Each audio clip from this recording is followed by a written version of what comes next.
السلام علیکم ورحمۃ اللہ وبرکاتہ۔ میں امید کرتی ہوں کہ آپ سب ایمان کی بہترین حالت میں ہوں گے۔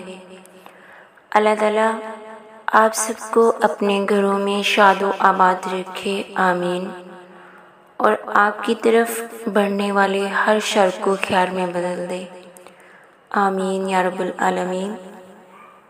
آج کے دور میں سب لوگ پریشان ہیں، کوئی اپنی اولاد سے پریشان ہے، کوئی اپنے کاروبار سے پریشان ہے، کوئی گھریلو جھگڑوں سے پریشان ہے۔ یہ سب کیوں ہے؟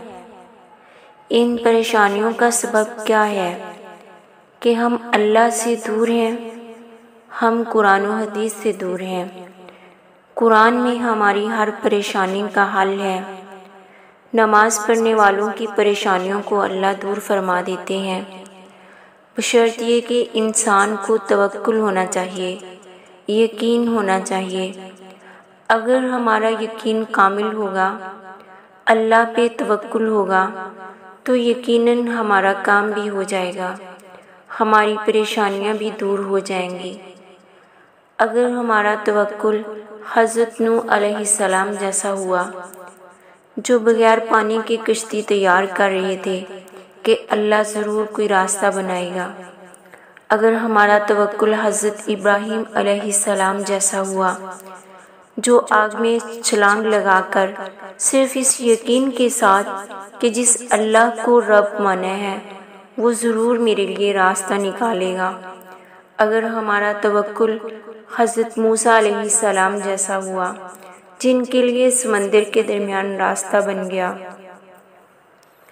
کوئی تمہیں ہرٹ کرے، کوئی برا بھلا کہے تو بس خاموش رہو، کوئی گالی بھی دے تو بس خاموش رہو۔ حضرت ابراہیم علیہ السلام والی یہ دعا پڑھیں جب انہوں نے آگ میں چھلانگ لگائی اور فرشتے پوچھنے لگے کہ ہم آپ کی مدد کریں، تو انہوں نے آگے سے جواب دیا، حسبنا اللہ ونعم الوکیل ونعم المولا ونعم النصیر۔ یہ دعا پڑھ کر اللہ پہ توکل کریں، اپنا معاملہ اللہ کے سپرد کر دیں۔ جس کے ساتھ اللہ ہو، اسے دنیا کی کوئی طاقت ہرا نہیں سکتی، اسے کوئی نیچا نہیں کر سکتا۔ بے شک ہمارے لیے اللہ ہی کافی ہے۔ اللہ حضرت ابراہیم علیہ السلام کے لیے آگ کو ٹھنڈا کر دیا، اللہ ہمارے لیے بھی دنیا والوں کو نرم کر دے گا۔ بے شک اللہ تعالیٰ ہر چیز پر قادر ہے۔